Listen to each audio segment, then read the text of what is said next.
ଗୋଟିଏ ସୁନ୍ଦର ଜଙ୍ଗଲଟିଏ ରହିଥାଏ। ସେହି ଜଙ୍ଗଲରେ ଅନେକ ଗୁଡ଼ିଏ ମାଙ୍କଡ଼ ବସବାସ କରନ୍ତି। ସେହି ମାଙ୍କଡ଼ମାନଙ୍କ ଭିତରୁ ଚିମ୍ପୁ ମାଙ୍କଡ଼ଟି ଅନ୍ୟତମ। ଦିନେ ଚିଣ୍ଟୁର ଦୂର ଗାଁରୁ ତାର ଅଜା ଖବର ଦେଲେ ଯେ ଚିଣ୍ଟୁକୁ କହିବ ସେ ଅଜା ଘର ବୁଲିବା ପାଇଁ ଆସିବ। ଏ ଖବର ପାଇ ଚିଣ୍ଟୁ ବହୁତ ଖୁସି ହେଲା ଏବଂ ପରଦିନ ସକାଳୁ ସେ କିଛି ଖାଦ୍ୟ ଖାଇଲା। ଖାଦ୍ୟ ଖାଇସାରି ସେ ମାମୁଁ ଘରକୁ ଯିବା ପାଇଁ ବାହାରିଲା। କିଛି ବାଟ ଯାଇଥାଏ ତାକୁ ବହୁତ ଜୋରରେ ଶୋଷ ଲାଗିଲା। ସେ ଆଖପାଖ ଚାରିଆଡ଼ ପାଣି ଖୋଜିଲା କିନ୍ତୁ ପାଣି ମିଳିଲା ନାହିଁ। ପ୍ରବଳ ଖରା କାରଣରୁ ତାର ମୁଣ୍ଡ ବୁଲେଇ ହୋଇ ସେ ଅଚେତ ହୋଇ ତଳେ ପଡ଼ିଗଲା। ଦୀର୍ଘ 2 ଘଣ୍ଟା ପରେ ଗୋଟିଏ ହାତୀ ସେହି ରାସ୍ତା ଦେଇ ଆସିଲା।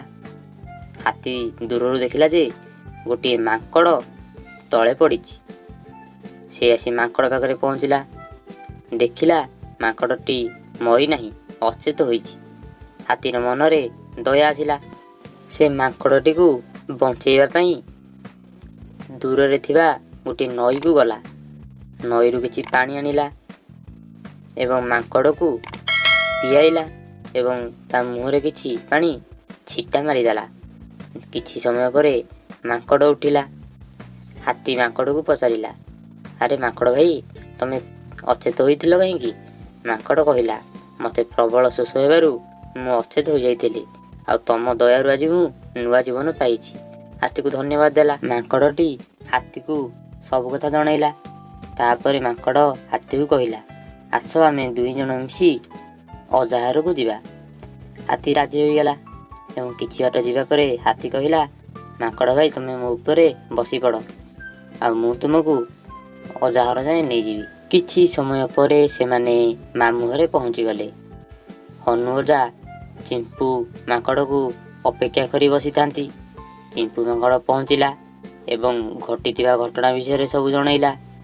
ବାହାରେ ହାତୀ ଛିଡ଼ା ହୋଇଥିବା କଥା ଶୁଣି ହନୁ ଅଜା ବହୁତ ଖୁସି ହେଲେ ଏବଂ ସେମାନଙ୍କୁ ପାଖରେ ଥିବା ଗୋଟିଏ କଦଳୀ ବଣ ବିଷୟରେ ଜଣାଇଲେ। ହନୁ ଏବଂ ହାତୀ ଦୁହେଁ ମିଶି କଦଳୀ ବଣ ପାଖକୁ ଗଲେ। ସେଠି କଦଳୀ ଗୁଡ଼ିକ ପାଚି ହଳଦିଆ ପଡ଼ିଯାଇଥାଏ। ହନୁ ଏବଂ ହାତୀ ମିଶି ବହୁତ କଦଳୀ ଖାଇଲେ ଏବଂ ସାଙ୍ଗରେ କିଛି ନେଇ ଆସିଲେ। ହାତୀ ହନୁକୁ ବହୁତ ଧନ୍ୟବାଦ ଦେଲା।